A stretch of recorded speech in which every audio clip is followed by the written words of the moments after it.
बहुत स्वागत है जी सारे विद्यार्थियों का।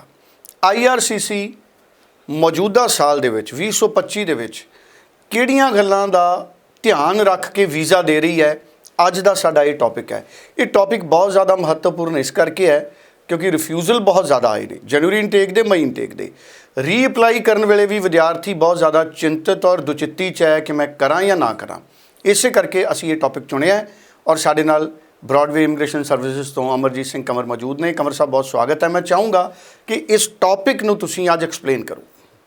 आज की जो बातचीत है वो है IRCC की वीजा पॉलिसी को लेकर। 2025 के अंदर IRCC किन बेसिस के ऊपर वीजा दे रही है। प्रेजेंटली जो ट्रेंड देखे जा रहे हैं, आपने मेरे अलावा और भी अब कई ब्लॉगर सुन ले होंगे, पहले तो कोई बोल नहीं रहा था।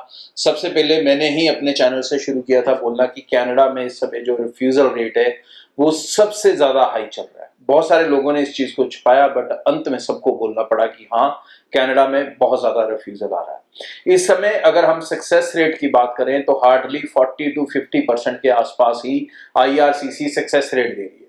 अब ये सक्सेस रेट के पीछे क्या कारण है? क्या मेजर गलती स्टूडेंट्स की है या मेजर गलती IRCC की है?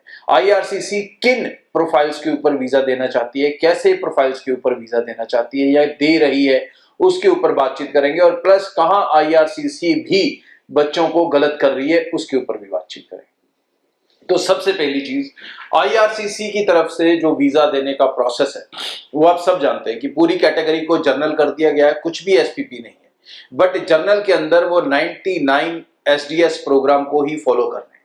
वो चाहते हैं कि आप पूरे साल की फीस दें, वो चाहते हैं कि आप पूरी GIC पे करें, वो चाहते हैं कि आप सेकेंड ईयर की फीस भी दिखाएं, वो चाहते हैं कि आप अपनी एक स्ट्रॉन्ग फैमिली इनकम भी दिखाएं। लेकिन इसके अलावा और कुछ स्ट्रॉन्ग चीजें चाहते हैं। ये तो है पैसे को लेके कि आपके पास सफिशिएंट पैसा है, आप अपनी पढ़ाई को कंप्लीट कर सकते हो। लेकिन उसके अलावा कनाडा अपनी दूसरी पॉलिसी के ऊपर बिल्कुल कॉम्प्रोमाइज नहीं करना चाहता। वो है कि वो ज्यादा से ज्यादा स्किल्ड और प्रोफेशनल लोगों को ही अब कनाडा के अंदर एंट्री देना चाहता है। वो पहले की तरह अब जो है छोटे मोटे कॉलेजेस में, छोटे मोटे डिप्लोमास में, प्राइवेट कॉलेजेस, प्राइवेट डिप्लोमास में किसी को वेलकम करने के मूड में नहीं है। और इसी सख्ताई को देखते हुए ये भी दिख रहा है कि बहुत सारे बच्चे जो अच्छे प्रोफाइल्स में हैं वो भी अपना नुकसान करवा रहे हैं। जिसे कहते हैं गेहूं के साथ गुण जो है वो भी पिस रहा है। बहुत सारे बच्चे 6.5 बैंड लेने के बाद, 7 बैंड लेने के बाद भी रिफ्यूजल देख रहे हैं। और कई बच्चों के तो ऐसे केसेस हैं कि उन्होंने अच्छी जगह ऑप्शन डाली थी, अच्छे कॉलेज में, अच्छे कोर्स में डाला था, फिर भी उनको ये रिजेक्शंस देखने को मिल रही है। कई रिजेक्शन 24 से 48 घंटे के अंदर आ जाती हैं आफ्टर बायोमेट्रिक्स। और ये जो नुकसान है ये बड़े लेवल पे हो रहा है स्टूडेंट्स का, इसमें कोई शक नहीं है। तो कहीं ना कहीं IRCC भी बहुत ज्यादा गलत कर रही है या उनसे गलत हो रहा है, या कोई पीछे उनकी सॉफ्टवेयर की एरर है, मिस्टेक है, कुछ ना कुछ तो है कि जो अच्छे प्रोफाइल्स भी कई बार बिना किसी स्ट्रॉन्ग रीजन के रिजेक्ट हो रहे हैं। फॉर एग्जाम्पल, अगर 7 बैंड वाले स्टूडेंट को ये कह के रिजेक्ट किया जाए कि आपका लैंग्वेज स्कोर सफिशिएंट नहीं है कि आप अपनी पढ़ाई को कंप्लीट कर सकते हैं, तो डेफिनेटली ये शॉकिंग होगा। बट ऐसे मैं बहुत से स्टूडेंट से मिल चुका हूं, क्योंकि मैं एवरी डे इस चैनल के ऊपर लाइव करता हूं रात को 8 बजे, और 40 से 50 स्टूडेंट हर रोज जुड़ते हैं। तो ऐसी बहुत सी स्टोरियां वहां पर सुनने को मिलती हैं। जिनको डाउट है वो आज रात के लाइव में कनेक्ट हो सकते हैं।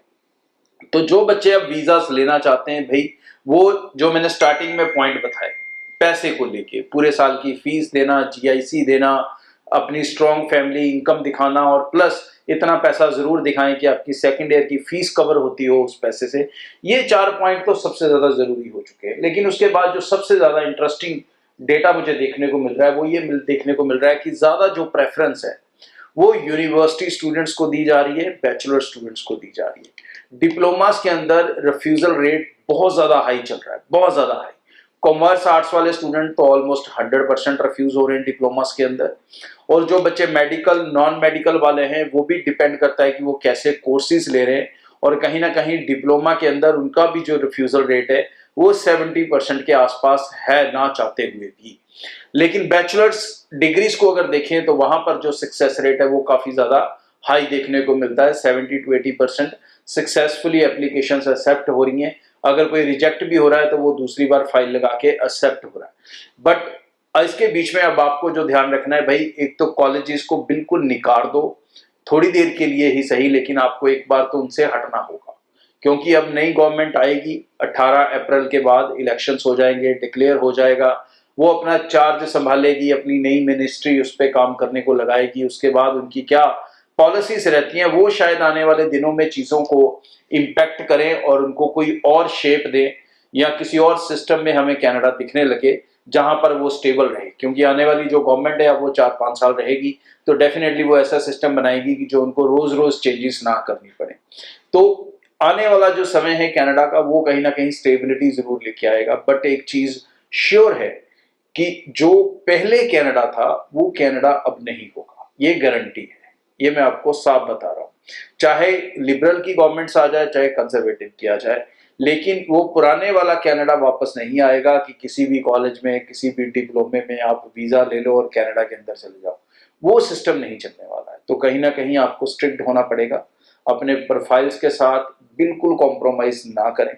पैसे ज्यादा लगेंगे इस समय, इसमें कोई शक नहीं है। 1 साल की फीस देनी है, GIC देना है, फंड शो करने हैं, इनकम अच्छी दिखानी है, तो इस सब में पैसा लगेगा। तो डेफिनेटली ये इस समय लगाना होगा, क्योंकि प्रेजेंटली कनाडा ही एकमात्र ऐसी कंट्री है जो सबसे ज्यादा और इजी सेटलमेंट भी स्टूडेंट्स को देती है। इसके अलावा कोई और कंट्री नहीं है जो उनको उतनी आसानी से सेटलमेंट देती हो। तो अगर आप लंबा फ्यूचर अपना देखना चाहते हैं इंडिया के बाहर, तो आपको ये इस प्रोसेस के थ्रू निकलना होगा और अपनी पढ़ाई को लेके किसी तरह का कॉम्प्रोमाइज ना करें। ज्यादातर यूनिवर्सिटीज गवर्नमेंट लेने की कोशिश करें, उसमें आपका और भी ज्यादा पॉजिटिव बेनिफिट होगा। ऐसी बहुत सी गवर्नमेंट यूनिवर्सिटीज भी हैं जहां पर फीस स्ट्रक्चर आपको कम मिल सकते हैं या इजी एडमिशन प्रोसेस हो सकता है। वेस्टर्न ट्रिनिटी यूनिवर्सिटी भी एक ऐसी ही यूनिवर्सिटी की ऑप्शन है जो मैंने कल वाले शो में बच्चों को बताई थी। उसके लिए आप टीम को मिल लें, डिटेल्स में समझ लें। बजट के अंदर यहाँ पर चीजें हो सकती हैं। मास्टर्स प्रोग्राम हार्डली 13-13.5 हजार फीस में आपको मिल जाएगा। ग्रेजुएशन प्रोग्राम अराउंड 23,000 की फीस के आसपास आपको मिल जाएगा। उसमें भी स्कॉलरशिप मिल जाएगी अगर आपकी परसेंटेज अच्छी है। तो ऐसे बहुत से बेनिफिट हो सकते हैं अगर आप एक अच्छे समझदार कंसल्टेंट के साथ जुड़ के अपनी एप्लीकेशंस को चलाएंगे। मेरी टीम को ये खास इंस्ट्रक्शंस मैंने दे रखी है कि कनाडा के अंदर जो भी बेस्ट ऑप्शन है पहले स्टूडेंट को वो समझाने की कोशिश करो, और अगर वो समझे तो बहुत अच्छी बात, नहीं समझे तो उसे मेरे साथ मिलाओ, क्योंकि इस समय रिफ्यूजल इकट्ठा करने का ना आपको कोई बेनिफिट है ना हमें कोई बेनिफिट है। जो कंपनीज वीजा पे काम करने में बिलीव करती हैं तो डेफिनेटली उनकी कोशिश यही होगी कि आपको अच्छे कोर्सेज, अच्छे कॉलेजेस, अच्छी रिक्वायरमेंट्स के साथ फाइल्स को डाला जाए। तो IRCC इस समय एक स्ट्रिक्ट मोड में है, तो इस मोड के अंदर अगर आपको वीजा लेने हैं तो डेफिनेटली आपको उनके प्रेजेंट ट्रेंड को यह समझना होगा और उसके अकॉर्डिंग ही अपनी एप्लीकेशंस को, अपनी फाइल्स को तैयार करके लॉन्च करना होगा। आगे भी इस चैनल के जरिए रेगुलर अपडेट आपसे शेयर करता रहूँगा। आज के लिए इतना, थैंक यू। बहुत धन्यवाद। Amarjeet Singh Kanwar Broadway immigration services तो साडे नाल मौजूद सी। मन्ने परमन्ने स्टूडेंट वीज़ा सलाहकार ने। स्क्रीन ते नंबर है 90-238 90-238। तुसीं टैलीफोन कर सकते हो इंडिया के किसी भी हिस्से च। ऑनलाइन भी ब्रॉडवे इमिग्रेशन के नाल तुसीं अपनी फाइल लॉन्च कर सकते हो, किसी भी ब्रांच दे विच विजिट कर सकते हो। पूरी क्लैरिटी होने तो बाद अपनी जिंदगी के फैसले करो। बार बार पुछो, तसल्ली करो। धन्यवाद।